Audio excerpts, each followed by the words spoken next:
For some time, we've been treated to an outpouring of what can only be described as anti-Easter literature, specifically a cult favorite tactic used by the cults. But even the pagan world and Christians are telling us how the holiday, in this case Easter, is pagan in origin and bad, and should not be celebrated by Christians. These opinions are backed up with some very rather unusual and curious fantasies masquerading as historical facts. The following videos are intended only to re-examine popular historical claims of the origins of Easter, to provide further discussions concerning some of the so-called facts offered in some anti-Easter publications.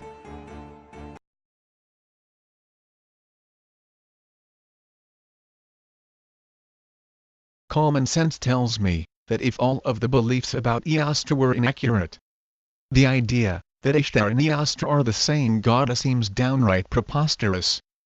We learn in Popular Anti-Easter Myths Part 2, that it was Venerable Bede that first associated Eostre with festivals in spring. However, he made no mention of Easter, of hares, or of eggs. It was later authors that guessed Eostre was associated with the dawn and was similar to the resurrected Christian god. Had a hare as a sacred animal, and was associated with eggs. Not one of them mentioned Eostre as being a Germanic version of Ishtar. Nor did any of them refer to Eostre as a great mother goddess. There is no evidence whatsoever that she was considered a great mother goddess. Religious tolerance makes only one comment about how the goddesses are associated with each other. Both Eostre and Ishtar are honored in the spring. The Guardian's explanation of Ishtar makes her sound associated with Jesus, not Eostre. They say the Sumerian goddess Inanna, or Ishtar, was hung naked on a stake, and was subsequently resurrected and ascended from the underworld. Eostre has never been associated with any of these things. Right there is a big clue that sticks out like a sore thumb. Ishtar was also called Inanna.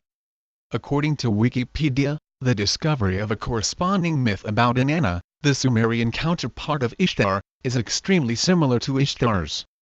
Think of how Greek and Romans have deities with similar stories but different names. Not once does Wikipedia compare her to Eostre. One website I found did give quotes by the author J.R. Terrier from a book called The Easter Connection. Terrier writes, the name Easter actually comes from Ishtar Eostre, who was worshipped as the moon goddess, the goddess of spring and fertility, and the queen of heaven from Babylon. Since when is Eostre a moon goddess? That is blatantly wrong, so it's hard to take his association of Ishtar being Eostre seriously. In short, Eostre is not a form of Ishtar or Astarte.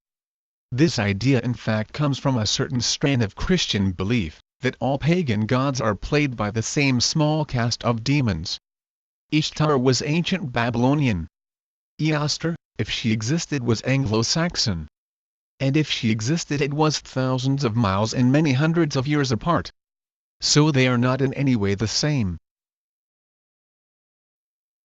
There is simply no evidence that Ishtar and Eostre are the same goddess.